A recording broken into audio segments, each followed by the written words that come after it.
Richard Conlon, you're running for a fourth term. You hope to be on the council for 16 years, therefore. Why do you need that long? I'm not sure I do. But the reason I'm running for re-election is because I have a track record of getting things done on city council, and I've got more stuff I want to do. And the fourth term is going to include completing sound transit. I've just been appointed to the Sound Transit Board, and I have the opportunity to work to get sound transit across Lake Washington and to Northgate. That's going to be a transportation project. I'm going to be working on the Duwamish, which we're now at the point where we're pretty much poised to complete the Superfund cleanup on the Duwamish and really reshape that as a 10 seconds. I want to see a great park developed on the waterfront to replace what we now have with an elevated viaduct. There are a lot of other projects and proposals that I have that I want to continue to work on, and that's why I want to continue to be on the city council.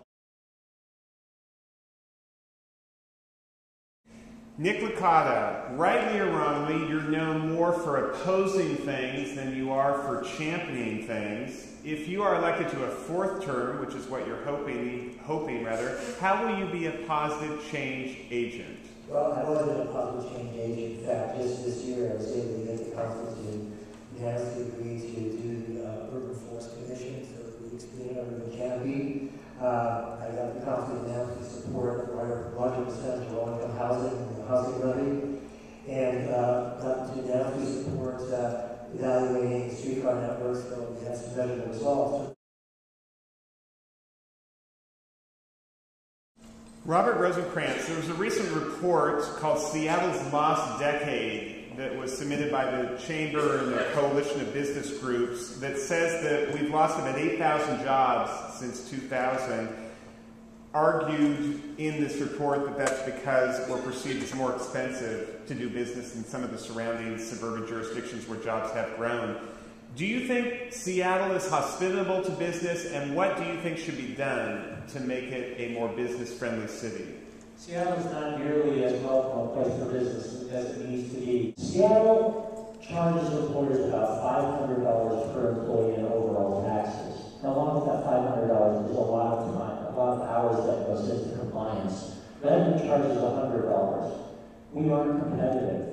It's also a case of the spirit, the leadership at City Hall, and saying we will make things happen. This is not about getting businesses praised. I'm the person who said let's tax the property owners who are going to benefit from the tunnel. This is about setting a course, a vision, and providing the leadership to back it up. The century that we're in is a time of profound opportunity. Seattle needs to lead the way for the region and make sure that we take advantage of this opportunity to create jobs for all our people. Brian, your thoughts on this report that Seattle has lost jobs, and do you think the business tax in Seattle is about right, or should it be a little higher or a little lower? You know, we charge taxes because we hope we do good things with them. So I think the critical question is not, is it the right amount, but are we getting some value for it? Now, my opponent says that it makes a hostile environment for businesses here. My wife and I have a small business, and I'm the one who fills out that square footage tax and then employee head tax. And the mechanisms are complex, and they are kind of confusing, and they're burdensome. And I would definitely like to see those streamlined so they're not such a headache. But the idea that somehow a $4 million a year tax on employees or a $20 million a year tax on square footage is driving businesses out of the region, and yet you're going to support potentially $1 billion in cost overruns and put those all on the businesses downtown, that's the kind of decision that's going to drive businesses out of Seattle, and I will fight against that. What do you make of this report that Seattle has lost jobs to the surrounding cities in the last decade? You know, I think that part of that has to do with the cost of housing in Seattle. I think part of that has to do with transportation. And there are things we need to be doing better in our city. In the Seattle Weekly, Mr. Rosenkrantz, you were quoted as saying that we need to, quote, balance civil liberties with public safety. What civil liberties would you balance and have?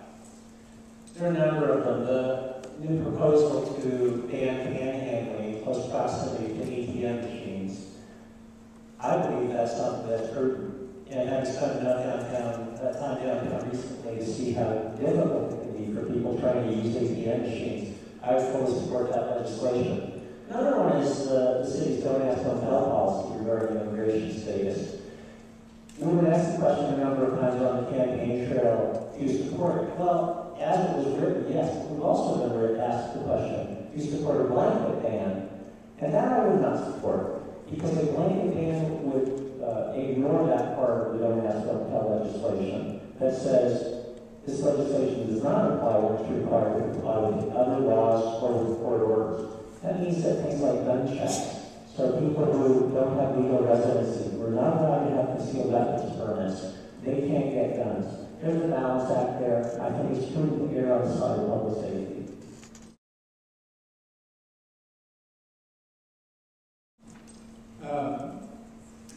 There are some aspects of panhandling downtown that is certainly not desirable.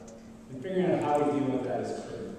But the framework and the lens we look at that problem through, I think, will really dictate how we as council members would deal with that.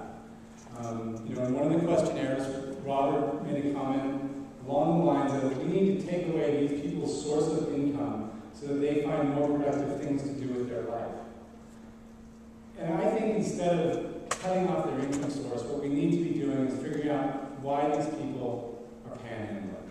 Because I don't think most people panhandling are doing it because it was a career move for them. I think rather they don't have any alternatives. And when they don't have any alternatives, I think that we as society need to look at ourselves a little bit and say, have we been making the right investments? Have we been making the right decisions so that when people who come up sometimes through tough families and tough situations still can find a place to thrive in our city? And those are the types of investments I